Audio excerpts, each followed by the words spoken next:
पश्चिम मधून मतदारसंघातून त्यांना उमेदवारी देणार का? अरे बाबा, त्यांनी अशी कुठली अट घातलेली नाही, कुठलंही नाही. त्यांना आपला स्वभाव आवडला, एक प्रोग्रेस आवडलं, डेव्हलपमेंट आवडलं, मोदी साहेबांचे विचार, नेतृत्व आवडलं, देशाचा विकास आवडला. मग ते म्हणाले मी आता 14 वर्ष जरा गपचूप होतो, आता मी बाहेर येतो, चांगली माणसं आलेत, त्यांच्याबरोबर काम करतो. काही नाही. त्यांनी एक सांगितलं की फिल्म इंडस्ट्री जी आहे, फिल्म सिटी जी आहे, त्याच्यासाठी त्यांना काम करायचं.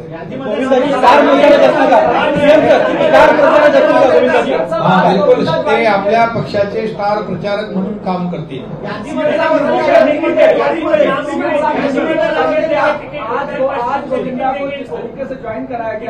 अरे भैया, आप लोग देंगे क्या टिकट?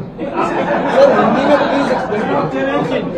अरे भैया, उनको टिकट नहीं चाहिए, जबरदस्ती उनको क्या टिकट देके गाँव भेज रहे हैं?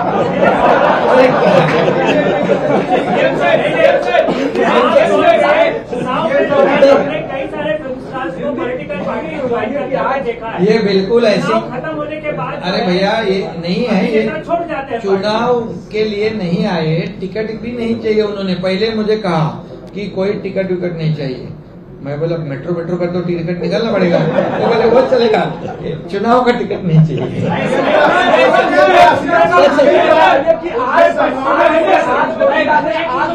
शिवसेना ज्वाइन की है, शिवसेना कितना मजबूत होगी और खास करके एक जो सेलिब्रिटी की आवाज है वो लोगों तक किस तरीके से? बिल्कुल, देखो उनकी जो पहचान है, आज भी लोग चाहते हैं, जहाँ भी जाते हैं लोग, हजारों लोग जमा हो जाते हैं उनको देखने के लिए.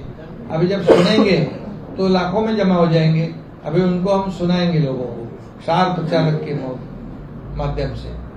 तो ये अच्छा है ना. क्या है वो, एक लोगों में जो शिवसेना का काम है, सरकार का काम है, वो उनकी आवाज में जाएगा तो लोगों को काफी अच्छा लगेगा. हम लोग बोलने से मुंह बोलने में बहुत फर्क है.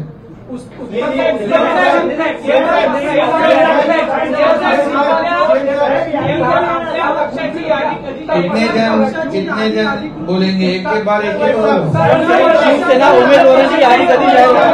शिवसेना उमेदवाराची यादी लवकर जाहीर होईल. उत्तर पश्चिम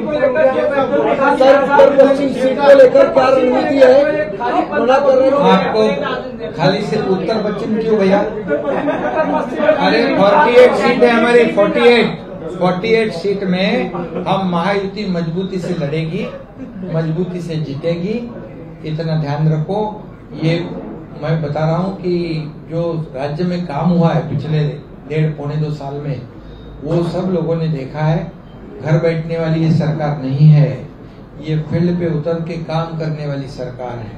लोगों के दुख दर्द में सुनने वाली सरकार है, उनसे संवाद बातचीत करने वाली सरकार है और उनके प्रश्न मिटाने वाली सरकार है.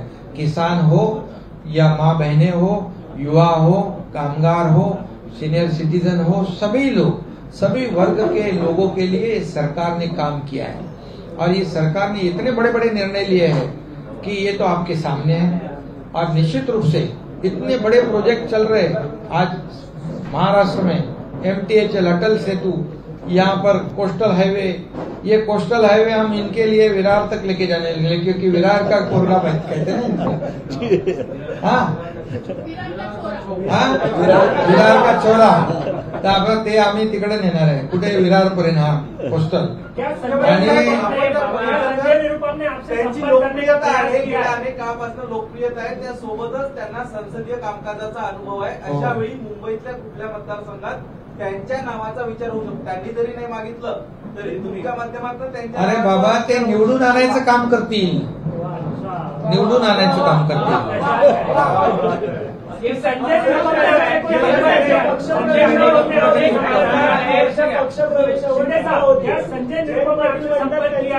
चालत नाही, चांगला तरी कलाकार घ्यायचा असं म्हणतात. कोणी? त्यांच्यापेक्षा चांगला कलाकार आहे ना.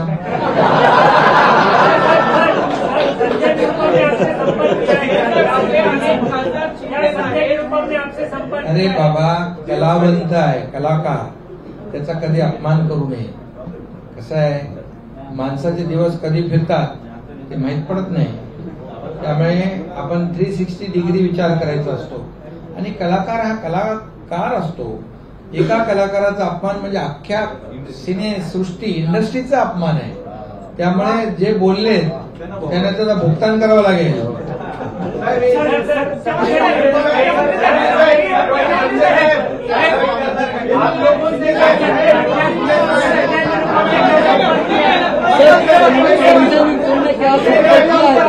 संजय ने संपर्क किया, संजय निरुपम नाराज चल रहे हैं, उन्होंने कहा जो कोई भी रास्ता अपना सकते. संजय निरुपम जी ने कहा है, वो आपके मीडिया के चैनल के थ्रू मैंने देखा है, क्योंकि उन्होंने कहा कि मैं खिचड़ी चोर का प्रचार नहीं करूंगा.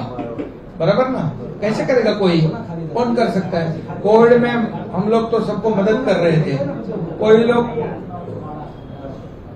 पैसे कमा रहे थे, और ये तो खिचड़ी चोरी करना, डेड बॉडी बैग में पैसे खाना, ये तो बहुत पाप है ना.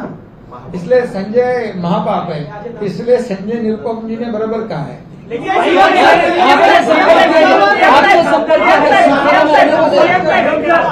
चलो अभी बात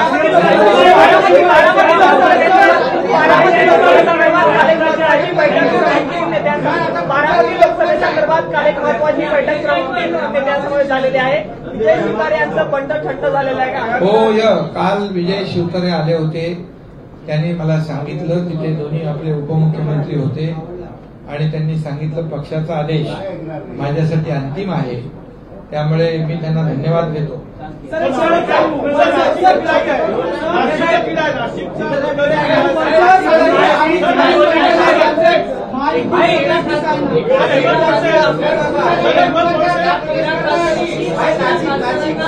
सगळे तुम्ही एवढी घाई करू नका. अजून आपल्या निवडणुकीला वेळ आहे.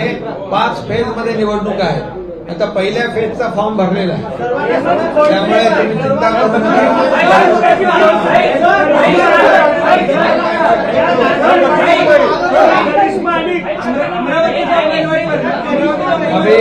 अभी बस हो गया.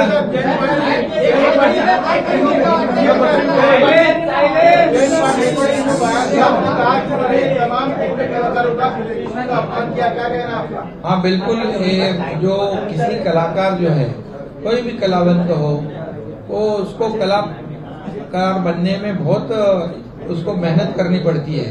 जी जान से मेहनत करते हो लोग, और एक कलाकार का अपमान करना बोले तो पूरी फिल्म इंडस्ट्री के जितने कलाकार है उनका अपमान करना है. अभी ऐसा काम कोई करेगा चुनाव के वक्त तो उसको तो भुगतान तो करना पड़ेगा. तो इसलिए मैं नहीं बोलूंगा, कि गोविंदा जी बोलेंगे उनके भाषण में बाद में. और मैं आपको बहुत बहुत धन्यवाद देना चाहता हूँ. आपने जो कहा है कि फिल्म इंडस्ट्री के लिए, कलाकारों को के लिए जो करना है, सरकार मुख्यमंत्री के हैसियत से मैं अब पूरे आपके साथ हूँ. और हमारी फिल्म इंडस्ट्री बहुत बड़ी है, कलाकारों का आदर करने वाली है. और जब जब कलाकारों के ऊपर संकट आया था, तब तक बाला साहब ठाकरे जी उनके पीछे खड़े थे, ये आप सबको मालूम है. और इसीलिए जो कलाकारों का अपमान करेगा उसको उनको सद्बुद्धि दे.